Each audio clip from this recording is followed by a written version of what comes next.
아멘.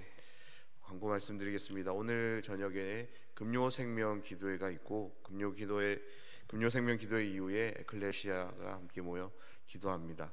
오늘도 하나님께서 우리에게 말씀을 주시고 또한 기도 가운데 인도하시는 그런 은혜가 있기를 우리가 사모하며 함께 하면 좋겠습니다. 계속적으로 우리는 새벽 사경회를 위해서 재건 다시 세움이라는 새벽 사경회를 위해서 지금 기도하며 준비하고 있습니다.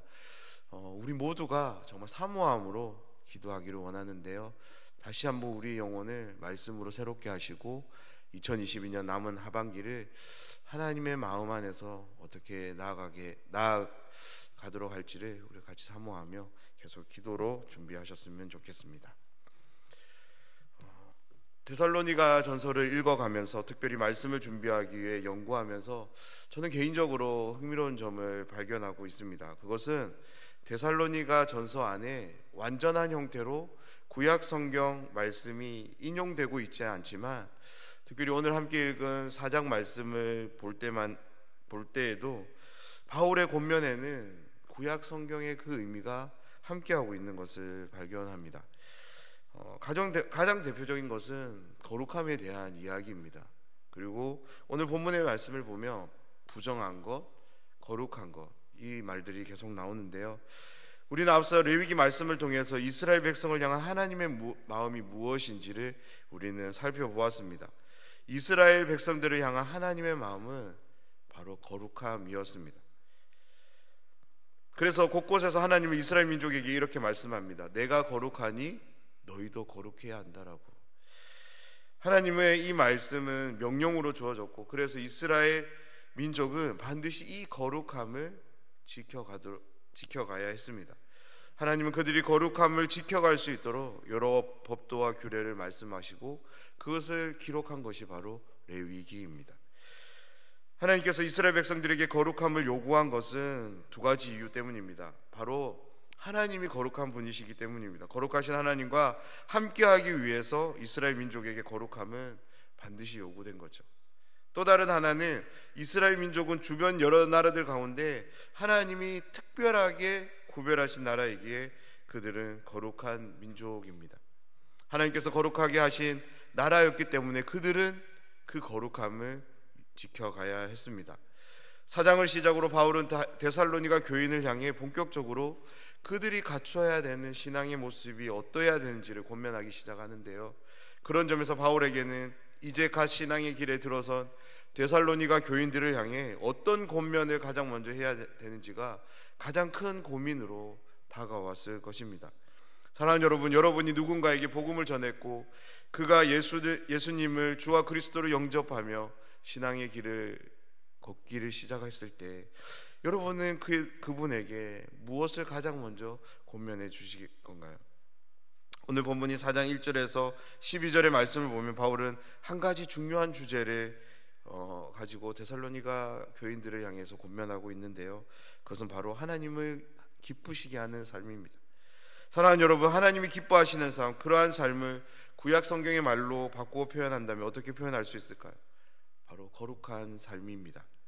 다시 말해서 데살로니가 전서 4장 3절을 시작으로 8절에 이르는 바울의 첫 번째 권면은 구약 성경 중 특별히 레위기 말씀에 근거한 거룩함에 대한 권면인 거죠. 그렇다면 바울은 데살로니가 교인들을 권면하면서 왜 그들에게 거룩함에 대한 권면으로 시작하는 것일까요? 바로 데살로니가인들도 이제 떳떳한 하나님의 언약 백성이 되었음을 말하기 위해서입니다. 하나님의 언약 백성의 가장 중요한 덕목, 가치, 그것이 바로 거룩함이기 때문에 이제 데살로니가 교인들에게도 이 거룩함이 중요한 덕목으로, 가치로 제시되어졌던 거죠. 바울은 이 거룩함을 말하지 않을 수 없었던 것입니다. 거룩함은 하나님의 언약 백성인 이스라엘이 다른 모든 나라들로부터 구별짓는 그런 특징입니다. 그러하기에 이스라엘이라고 하는 나라에게 있어서 거룩함은 반드시 함께해야 되는 덕목인 것입니다. 출애굽기 19장 5절 6절 말씀을 보면 세계가 다 내게 속하였나니 너희가 내 말을 잘 듣고 내 언약을 지키면 너희는 모든 민족 중에서 내 소유가 되겠고 너희가 내게 대하여 제사장 나라가 되며 거룩한 백성이 되리라. 너는 이 말을 이스라엘 자손에게 전할지어다. 아멘. 이스라엘 민족은 하나님께서 거룩하게 만들면서 시작된 나라입니다. 거룩함은 이스라엘이라고 하는 나라가 하나님의 소유가 된 나라, 하나님의 백성이 된 나라라는 정체성을 보여줍니다. 그래서 이 거룩함은 어느 다른 나라도 가질 수 없는, 하나님께서 오직 이스라엘이라고 하는 나라에 부여된 그런 배타적인 특성입니다. 그래서 이제 하나님을 믿음으로 우상을 버리고 하나님께 돌아와 하나님을 섬기게 된 데살로니가 교인들에게 이스라엘 민족의 이 고유한 속성인 거룩함, 이 거룩함은 그들에게도 주어져야 됐던 거죠. 그래서 바울은 데살로니가 교인들에게 이 거룩함을 권면하고 있는 것입니다. 사랑하는 여러분, 데살로니가 교인들에게 거룩함을 권면한 바울의 이 권면이 동일하게 우리와도 함께함을 믿습니다. 왜 그렇습니까? 저와 여러분, 우리 모두도 하나님의 언약 백성이기 때문입니다. 우리들도 하나님의 백성이기에 이 거룩함은 이 시대를 살아가지만 동일하게 우리에게도 요구됩니다. 그런데 놀라운 점은 바울이 그들에게 이 거룩한 삶을 권면하면서 그들의 성적인 문제에 초점을 맞춰서 권면합니다. 구체적으로 이 말씀을 한번 살펴보기를 원하는데요. 먼저 3절 말씀입니다. 하나님의 뜻은 이것이니 너희의 거룩함이라 곧 음란을 버리고. 바울은 데살로니가 교인들에게 하나님의 뜻을 전합니다. 하나님의 뜻이 무엇이냐면 너희의 거룩함이라고 말합니다. 거룩함이라고 번역된 이 단어의 본래적 의미는 완성된 형태의 거룩함을 의미하는 것이 아니라 거룩하게 되는 과정, 즉 성화로 나아가는 그러한 단계들을 의미하는 단어입니다. 데살로니가 교인들, 그들에게 거룩함으로 나아가는 단계를 이야기하면서 첫 번째로 그들에게 음란을 버리라고 바울은 권면하고 있습니다. 음란을 버리는 것, 즉 순결을 유지하는 것은 거룩함의 전부를 이야기하는 것은 아닙니다. 하지만 거룩함을 위해서 중요한 요소가 됩니다. 왜냐하면 음란은 구별된 것을 그렇지 않도록 하는 속성이 있기 때문에 그렇습니다. 사랑하는 여러분, 우리는 무엇을 음란으로 규정합니까? 결혼을 통해 맺어진 부부 사이가 아닌 다른 사람과 성적인 관계를 맺는 것을 음란이라고 우리는 말합니다. 그렇다면 바울은 왜 데살로니가 교인들에게 먼저 음란을 버리라고 말하는 것일까요? 오늘날 우리에게 조금 의아하게 들릴지 모르겠지만 2000년 전 그레코 로마 사회에서 음란은 지금과는 전혀 다른 의미로 이해되었습니다. 데살로니가 지역도 예외는 아닌데요.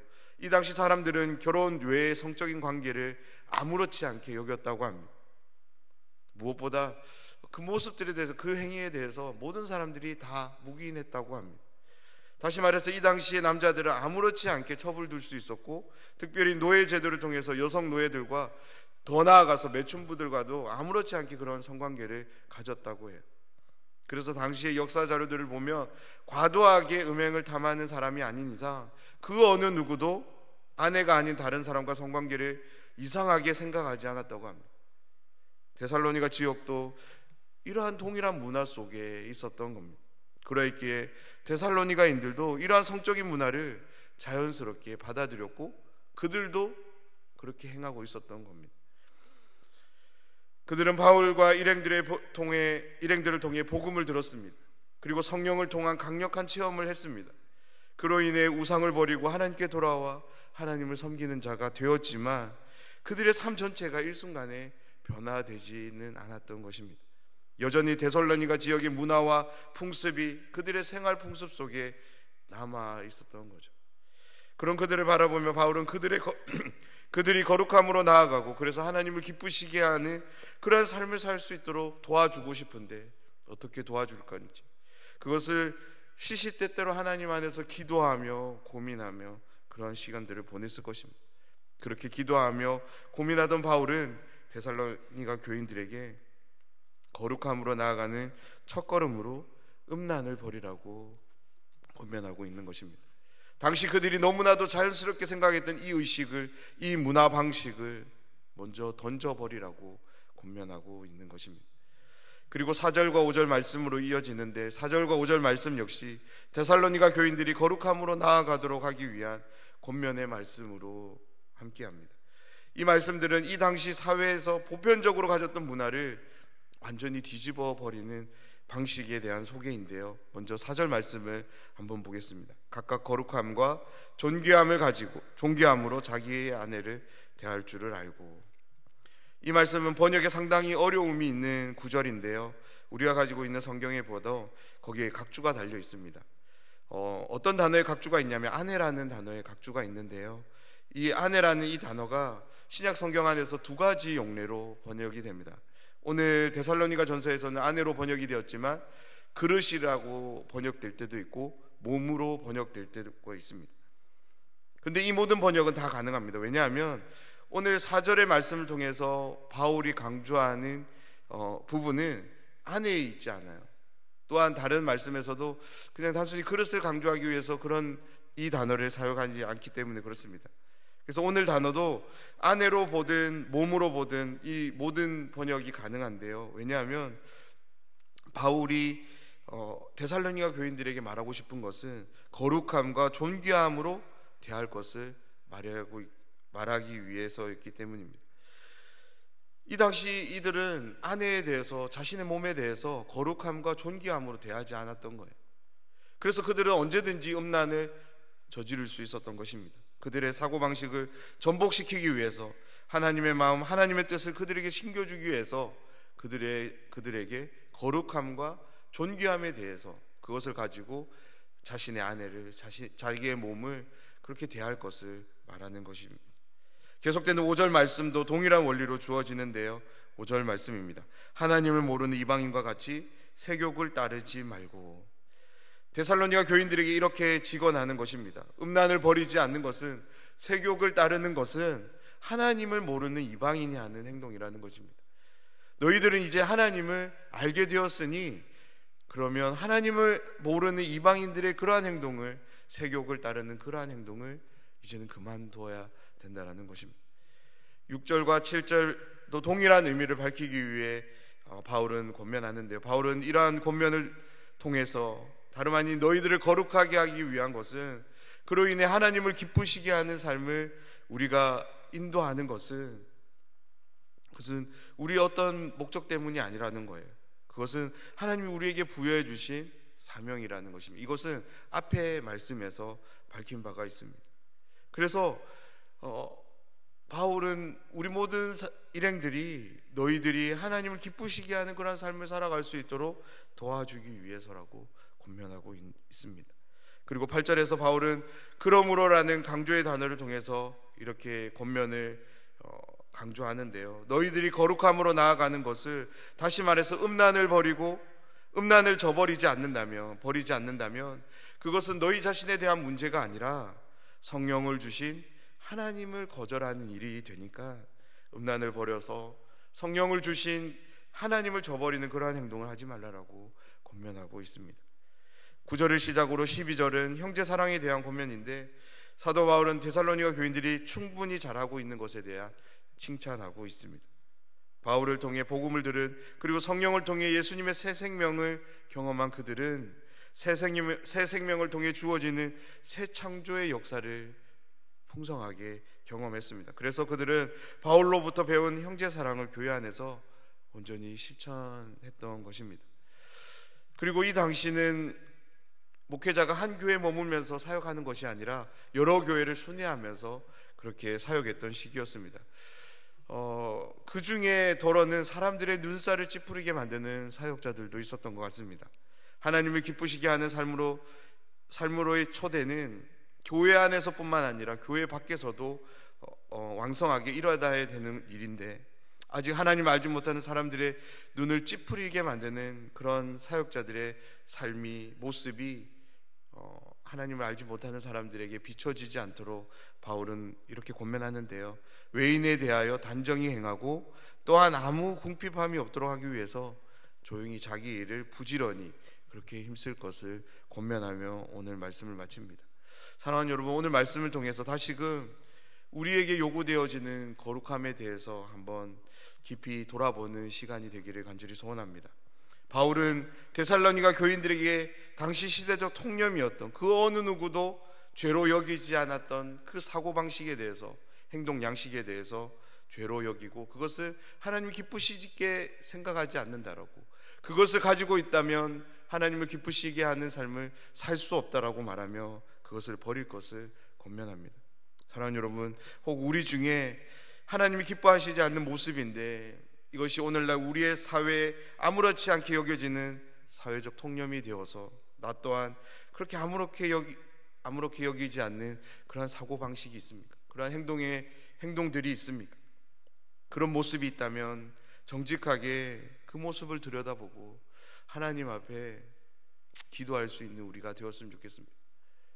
무엇보다 우리에게 요구되어지는 그 거룩함을 위하여, 우리 안에 있는 이 거룩을 유지하기 위해서 그것을 기꺼이 던져버릴 수 있는 용기가 오늘 하루 우리와 함께 하기를 간절히 소원합니다. 그래서 오늘도 말씀을 통해 하나님과 동행하는 그런 복된 하루가 되시길 주님의 이름으로 축원합니다.